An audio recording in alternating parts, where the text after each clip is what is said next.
soir, je vais vous faire une petite présentation sur la stack Elk. Donc, je vais vous expliquer en exactement quoi ça consiste. Grosso modo, ça va vous permettre de passer de logs complètement illisibles qui sont répartis partout sur vos serveurs, que vous n'avez pas envie d'aller grepper parce qu'au final, à la fin de la journée, il fait 20 gigas, que votre grep va mettre 20 ans, que le log d'hier il est gzippé et que c'est encore plus chiant, il faut le dézipper. Et donc, voilà, je vais vous expliquer comment éviter tout ça. Donc, je m'appelle Vincent, je travaille chez Dimelo, vous pouvez me trouver sur Twitter et sur GitHub ou même Handle. Donc, l'ancienne manière de faire de l'instrumentation. Alors, ça va être des outils antédiluviens comme AWStat ou Wobalizer qui vont en fait juste faire du parsing de log Nginx pour essayer de vous faciliter un petit peu la vie. C'est perdre toute feuille de sécurité, c'est lent, et si vous voulez faire la moindre customisation, c'est la moindre petit cheval. Donc sinon, vous pouvez utiliser des outils de monitoring, aussi antédiluviens, donc comme Nagios, RRD ou Munin. Donc si vous avez essayé de faire des chart Munin où il y a plus de 4 courbes dans le même graphe, vous savez que ne faut pas essayer, tout simplement. Hein. Si vous comptez garder votre santé mentale, c'est pas une très bonne idée. Donc voilà, maintenant, il y a des outils modernes, beaucoup plus intéressants, qui ouvrent énormément le champ de possibilités. Donc pour en citer quelques-uns, il y a Greylog2, Splunk, Loggly et la stack Elk dont je vais vous parler ce soir en plus de détails. Donc comme je le disais, le but, ça va vraiment être de vous simplifier la vie. Quand vous avez un bug, quand vous avez des requêtes, vous ne savez pas si elles sont légitimes ou pas, vous ne savez pas si vous vous êtes fait hacker, vous ne savez pas d'où viennent les 150 000 nouveaux contenus dans votre base de données. Voilà, vous n'avez pas envie de passer 4 heures à essayer de trouver le bon grep avec les bons flags, la bonne reexp. Vous êtes stressé, c'est pas le moment d'en rajouter. Donc le but, ça va être d'avoir des logs qui sont formatés correctement, que tous les logs, quel que soit l'endroit d'où ils viennent, soient formatés de la même manière, qu'ils soient storés dans un storage qui soit persisté, qu'on puisse utiliser pour de la recherche et pour de la visualisation. Donc dans notre cas, on va utiliser des documents Elasticsearch. Donc la stack Elk. Alors toute la stack Elk, ce sont des produits Elasticsearch, donc il y a un support qui est relativement bien, dans la mesure où c'est une vraie boîte derrière, quand même. C'est pas juste un mec qui fait de l'open source dans son coin, même s'il y a des excellents projets. Il y a un support commercial. Donc la stack Elk, le E c'est Elasticsearch, donc qui va servir de storage cette fois-ci. Il y a plein de capacités de recherche, il y a du faceting, c'est vachement intéressant et ça va être utilisé après tout ça pour faire des dashboards. Je vous montrerai comment. Donc ensuite Logstash. Logstash c'est un outil de collection de logs, donc ça vous permet de récupérer vos logs partout, quel que soit le format, de faire des traitements dessus. Donc par exemple si vous avez des logs au format Nginx, vous allez pouvoir les parser pour en faire du JSON correct et après l'indexer dans Elasticsearch. Et enfin Kibana qui est un outil de visualisation de logs et donc qui va vous permettre de faire et de la recherche et de créer des dashboards. Alors ensuite, vous allez peut-être me demander pourquoi est-ce que j'ai envie d'instrumenter mon code. Premièrement, ça vous permet de voir ce qui est important pour votre business. Par exemple, si vous avez un business qui vous permet d'avoir des rentrées d'argent récurrentes, vous pouvez mesurer votre revenu d'heure à heure, de jour en jour. Ça va vous permettre de voir si vous n'avez pas un truc, par exemple, si plus personne ne peut se loguer sur votre site, vous allez voir votre revenu chuter. Et donc, vous n'allez pas attendre d'avoir un client qui vous appelle en disant « Et en fait, j'arrive pas à connecter, qu'est-ce qui se passe ?» Et vous allez avoir perdu 3 millions de revenus. Non, vous allez le voir directement. Ensuite, ça permet de faire des changements en ayant confiance. C'est-à-dire que, voilà, par exemple, je fais un changement sur ma page de login. J'ai pas forcément envie de passer 3 heures à vérifier que dans mes logs, qu'il y a bien encore des gens qui arrivent à se loguer. Ce qui m'intéresse, c'est d'avoir un graphe où je vais voir le nombre de personnes connectées en ce moment sur mon site, par exemple. Donc si vous pouvez voir ça, si vous pouvez voir votre revenu ici, par exemple vous importez des contenus de Twitter, vous pouvez voir le nombre de contenus importés. Ça va vous permettre de voir si tout fonctionne bien. En gros, ça va vous donner une idée de la santé de votre application dans le temps et en temps réel. Enfin, il y a des choses qui se passent sur votre application, vous n'êtes pas forcément au courant. Comme je disais tout à l'heure, vous pouvez vous réveiller un matin, avoir 200 000 contenus de plus dans la base de données et vous ne savez pas pourquoi. Donc, déjà, si vous vous êtes rendu compte, c'est pas si mal. Ensuite, si vous avez un outil comme la stack Elk, vous allez vraiment pouvoir aller voir un dashboard et voir que vous avez des contenus qui ont été importés, trouver qui les a importés, comment, d'où est-ce qu'ils se sont connectés, ce genre de choses. Et donc vous allez pouvoir vraiment avoir confiance dans vos changements et être sûr que vous n'allez pas avoir introduit un bug, une faille, des choses comme ça. Et enfin, c'est la classe sur une télé au bureau, que vous la pétez après les autres services. Voilà, c'est la classe. La photo n'est pas terrible, mais je vous assure, c'est vraiment chouette. Donc, on va maintenant parler de comment est-ce que j'instrumente mon code. Donc pour ça, il y a une gemme qui s'appelle Pistache, donc vous la trouvez sur GitHub. Donc c'est de l'instrumentation Ruby pour Logstash la plus bas niveau possible. C'est simple et ça fonctionne, tout simplement. Donc de base, on supporte donc le Ruby, les applications Rack, les applications Rails, et il y a d'autres plugins qui sont en train d'être édités. Donc Pistache, c'est facile à configurer. On fournit des défauts qui sont logiques. On ne va pas vous emmerder à vous faire galérer pour trouver le bon paramètre, etc. Vous installez la gemme, ça va fonctionner, vous allez avoir des logs. C'est customisable. Si vous voulez loguer vos logs sur une autre planète, vous allez pouvoir le faire. Je vous exagère un petit peu peut-être. Mais sur un autre serveur, c'est possible. Si vous voulez loguer directement dans Redis, sur un fichier, dans le même cache, si ça vous amuse, vous pouvez le faire. C'est puissant, vous pouvez loguer tout ce que vous voulez. C'est limité, la seule limitation, c'est que ce soit du Ruby. À partir du moment où vous pouvez l'exécuter dans un bloc, c'est bon, c'est gagné. C'est léger, on ne ralentit pas l'exécution du code normal. On ne percute pas le code non plus de référence à Pistache. Il y a des systèmes d'instrumentation qui sont fournis dans la gemme qui permettent de ne pas avoir à référencer Pistache dès que vous voulez loguer un événement. Par exemple, si vous comptez le nombre de requêtes SQL que vous faites dans une requête web, vous n'avez pas à hacker Active Record pour avoir ça. Il y a des mécanismes en place. Et enfin, la codebase est bien testée. Et donc, nous l'utilise en production chez Dimelo depuis un bon moment et on n'a pas encore trouvé. Bon, je vais faire un petit peu de live coding. Si quelqu'un peut venir me tenir le micro, s'il vous plaît. Ça va être rapide, promis.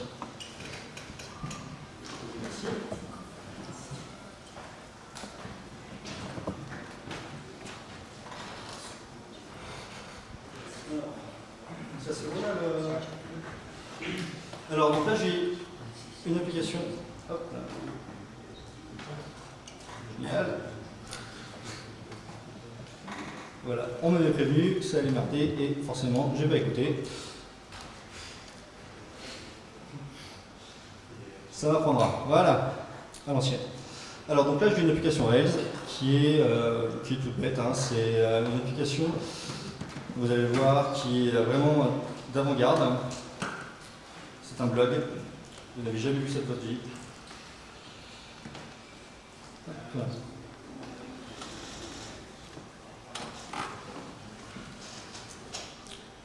Et comme ça. Voilà. Un blog, donc avec quelques équipes que j'ai déjà créées pour mes tests. Donc l'application est toute bête. La seule modification que j'ai faite pour l'instant, c'est installer la gemme Pistache. Et dans développement B, on a rajouté 3 lignes de configuration pour activer Pistache. Spécifier une source qui nous permettra de retrouver facilement les événements dans Kibana plus tard. Et spécifier qu'on veut loguer ça dans un fichier qui s'appelle logstash_development dans notre cas .log. Donc, si je fais ça, dès maintenant, je vais pouvoir voir, si je regarde. Voilà, donc là, on voit que j'ai des événements au JSON qui arrivent. Donc si je fais des requêtes, ça va arriver dans ce fichier-là. Ensuite, donc j'ai téléchargé Logstash, donc ce qui permet de faire du brokering de log, hein, tout simplement.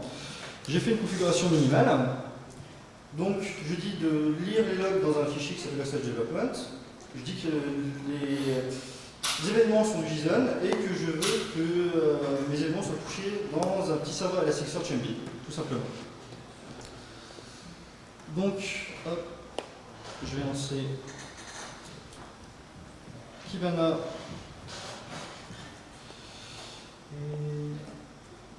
Voilà. Et donc maintenant, si je fais des requêtes. Alors, Kibana, c'est bon à savoir, Logstash, c'est du Genevi. Donc c'est quelque chose que vous connaissez. Si vous avez besoin de rajouter des filtres, des choses comme ça, c'est relativement facile à faire. Mais c'est du jeu de vie, donc ça met du temps à se lancer. Oui, je joue aux jeux vidéo.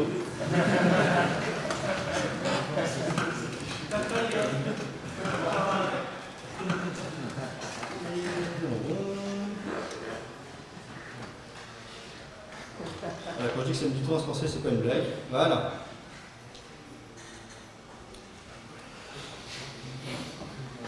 Et génial.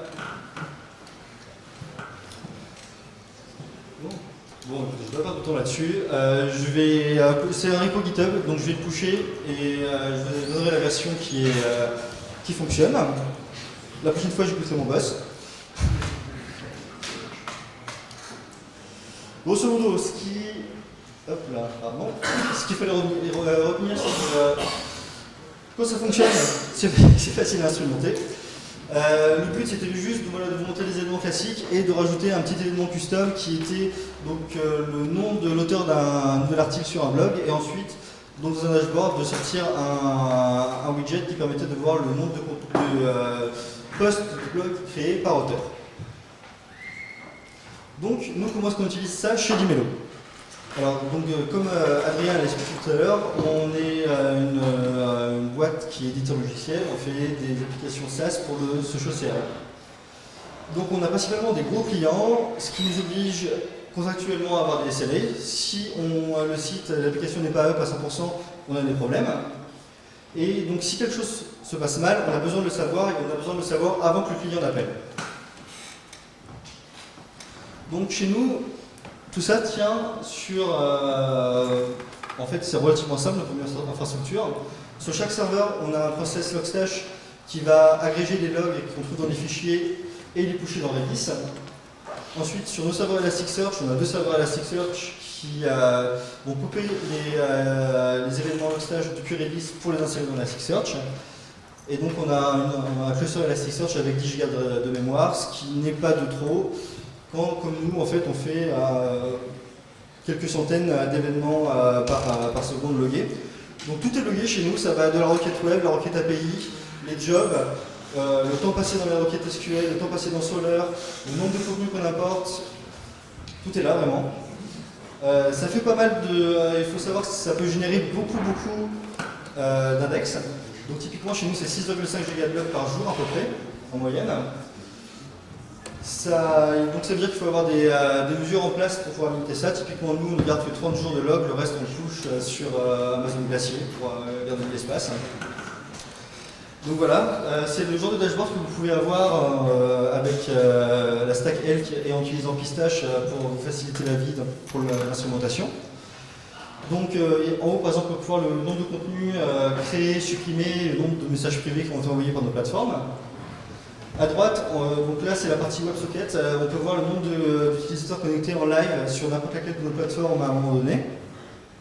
Ce qui peut être très intéressant, par exemple, si on voit que ça tombe à 0 ou que ça tombe, on a peut-être un problème réseau, on a peut-être cassé quelque chose dans l'application. Et en dessous, on voit par exemple le temps qu'on passe à synchroniser des contenus entre nos plateformes et les API, les différentes API qu'on ping. Donc par exemple là, on voit qu'il y a un pic. Et ça peut être le genre de choses, là ça n'a pas trop duré, mais si ça dure pendant un petit moment, on va aller voir ce qui se passe. Est-ce que c'est plus long parce qu'on importe beaucoup plus de contenu, ou est-ce que c'est plus long parce que nos serveurs galèrent, ou est-ce que c'est plus long parce que l'API en face galère? Donc c'est des choses qui sont importantes à savoir, parce que quand le client vous appelle et il vous demande qu'est-ce qui se passe, où est-ce qu'ils sont mes contenus, il faut être capable de lui répondre. Donc voilà, vous avez admiré l'anonymisation des clients. Donc là, ça nous permet de voir le nombre de requêtes faites par nos clients. Donc là, c'est intéressant aussi parce que de temps en temps, on se rend compte qu'on se fait bombarder de requêtes API. Et avant, le seul moyen de le savoir, c'était de faire de l'agrégation de log Rails ou de log Nginx. C'est-à-dire que c'est pas très pratique. Et maintenant, en un coup d'œil, on peut vraiment savoir qui est en train de bombarder. Et par exemple, si c'est un client qui est en train de faire une sécurité sans nous prévenir ou de faire passer un robot, on peut juste blacklister l'IP et appeler le client en lui disant réglez votre robot et puis on vous débloque. Quoi. Donc, grosso modo, qu'est-ce que ça nous apporte? Ça nous apporte vraiment une vision en real-time de l'infrastructure. On sait ce qui se passe, on sait ce qui se passe bien, on sait quand ça se passe mal, et quand ça se passe mal, on peut dire très rapidement ce qui s'est mal passé. Et ça nous permet aussi d'avoir des analyses de tendance, c'est-à-dire qu'on peut voir par exemple, chez nous on voit que les clients arrivent grosso modo à 8h du matin et qu'à partir de 17h il n'y a plus personne, mais que bizarrement autant le nombre de gens connectés diminue fortement, autant l'activité, c'est-à-dire le nombre de messages créés, diminue beaucoup moins que le nombre de clients. Donc on a sans doute quelques power users quelque part qui restent connectés toute la journée et qui bossent beaucoup. Bon alors tout n'est pas rose malheureusement, il y a des choses qui sont un petit peu difficiles à gérer. Ça fait très mal au cluster Elasticsearch. Si vous avez l'opportunité, je vous conseille vraiment de le mettre sur un cluster Elasticsearch qui serait dédié à l'infrastructure et pas le cluster Elasticsearch que vous utilisez pour la prod, pour votre site web. Attention, essayez de garder vos dashboards actionnables, c'est-à-dire que si vous avez des dashboards qui coulent mais vous ne pouvez rien en faire, ça ne vous sert pas à grand chose. C'est plus intéressant d'avoir des dashboards qui vont vous dire des choses et surtout sur lesquels vous allez pouvoir agir.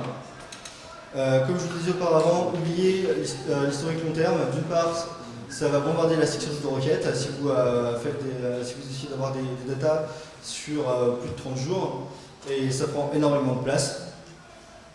Et enfin, faites gaffe, il peut y avoir une légère chute de productivité. Maxime, je te regarde. Ça attire l'œil. Et on a tendance à regarder beaucoup les dashboards. Donc voilà, comme vous pouvez le voir, ça peut faire très mal à Elasticsearch. Ici, on voit le temps passé à faire du GC. Et donc tout se passe bien, tout se passe bien, tout se passe bien. Et à un moment, on ne sait pas pourquoi, il y a Logstash qui se met à bombarder Elasticsearch, qui ne répond plus. Et si vous avez déjà essayé de faire du restart sur un Elasticsearch qui est en train de galérer et qui galère de vos CPU, c'est juste horrible. Ça met des heures et des heures et des heures. Donc voilà, il faut garder un œil dessus. Donc, point de vue, on va repasser sur des choses un peu plus brillantes. Point de vue écosystème, comme je disais, on gère Ruby, Rack, Rails. Les sidekicks qui arrivent bientôt, c'est déjà en production chez nous et on va réaliser un plugin. Et si, bien sûr, vous avez des choses que vous utilisez, que vous voulez instrumenter et que vous pensez que d'autres personnes peuvent en profiter, faites un plugin, c'est vraiment facile. Ensuite, donc, nous, on va continuer à travailler là-dessus, évidemment. Notamment, on s'est rendu compte que Pistache et Logstash en général, ça marche très bien sur des événements qui sont de courte durée, une enquête web par exemple. Mais quand vous avez un job qui va mettre une demi-heure à runner et que vous allez avoir une entrée de log à la fin du job, c'est pas idéal. Donc on va travailler pour avoir un système, donc c'est en train d'être développé, qui va permettre par exemple à intervalles réguliers de faire un dump de ce qui s'est passé jusqu'à présent dans le temps de run du job, typiquement. Donc au mieux de, par exemple, si vous allez importer 1000 contenus le temps d'un job, au lieu d'avoir 1000 à la fin, vous allez avoir 20 en N secondes. Et donc plus de plugins. Voilà, si vous avez des questions.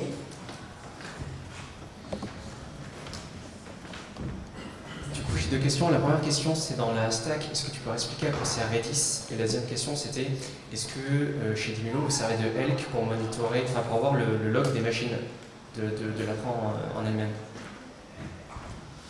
Alors, pour la première question, Redis sert de broker en fait pour les logs. Donc tous les logs sont collectés sur chaque serveur et pushés dans Redis. Donc les process qui sont en charge de récolter les logs ne sont pas en charge de les indexer directement dans Elasticsearch. Donc ils récupèrent les logs, ils font la transformation, ils les pushent dans Redis. Et après on a deux workers qui sont dédiés seulement à ça, qui font du code dans Redis et qui vont permettre d'écrire dans Elasticsearch. Et pour ta deuxième question, on commence. Notamment, c'est un peu détail, mais on s'en sert pour monitorer notre Elasticsearch pour voir si tout se passe bien. Donc, mais c'est des choses qu'on est en train de développer. Ouais.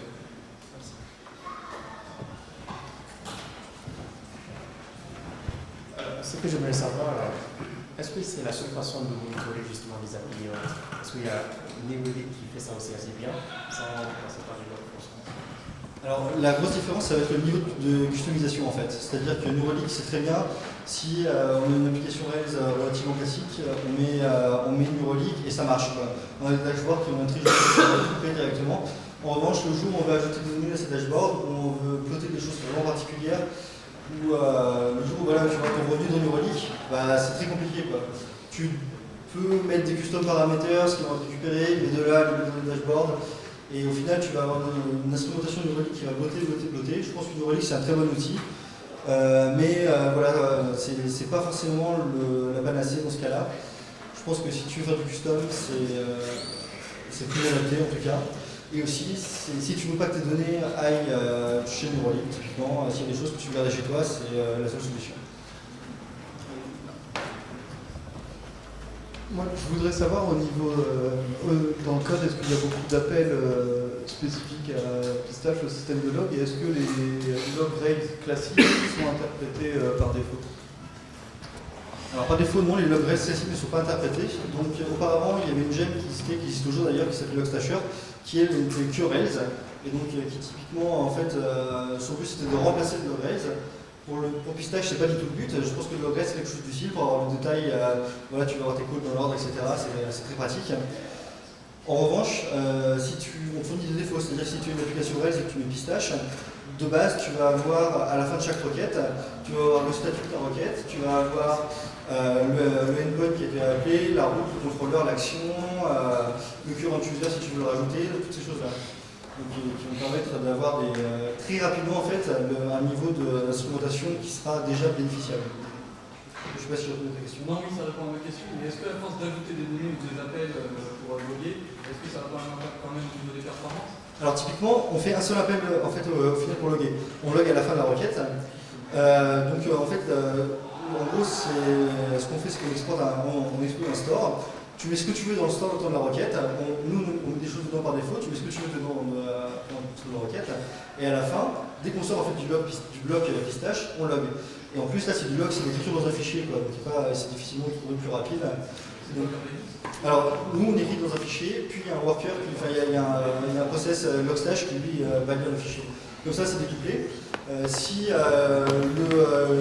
exemple, si Redis tombe, voilà, on ne va pas mettre de la plateforme parce qu'on essaie d'écrire des logs dans Redis. D'autres questions?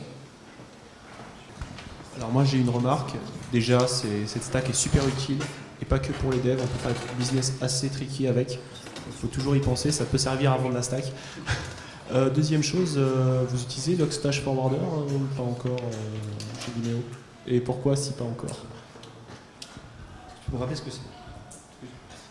Logstash Forwarder en gros c'est quelque chose qui va récupérer tes logs directement sur ton serveur et les forwarder à une instance Logstash qui elle va être en travail d'indexer en fait.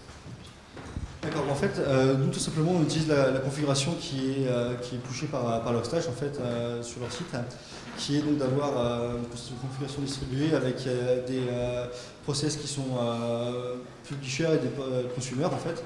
Donc les publishers lisent des logs, push vers Redis, et les consumers pop de Redis et le push dans les Elasticsearch. Ça nous permet d'avoir en fait Redis comme buffer aussi. Par exemple, si Elasticsearch galère et que les process qui sont chargés d'indexer n'arrivent pas à indexer assez vite, ça va faire grossir un petit peu Redis, mais le temps de régler le problème, il n'y aura pas d'impact. Et donc ça nous permet de ne pas avoir de perte de données en fait, au final, ou de ne pas avoir de blocage. On n'a pas envie qu'une partie de l'infrastructure s'arrête de marcher ou doive s'arrêter d'envoyer des logs parce que l'autre partie n'arrive pas à les absorber suffisamment rapidement. Donc on a ce système-là. Et voilà, donc nous on tourne sur un petit paquet de serveurs quand même, et ça nous permet d'avoir une configuration qui est ISO partout, quoi. On n'a pas à se poser de questions. Tous les serveurs peuvent parler à Redis, tous les serveurs ne peuvent pas forcément parler à Elasticsearch. Et ça nous permet d'avoir un beau découplage en fait au niveau de l'infra.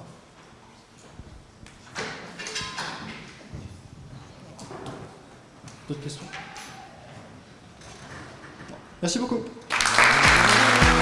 Merci beaucoup.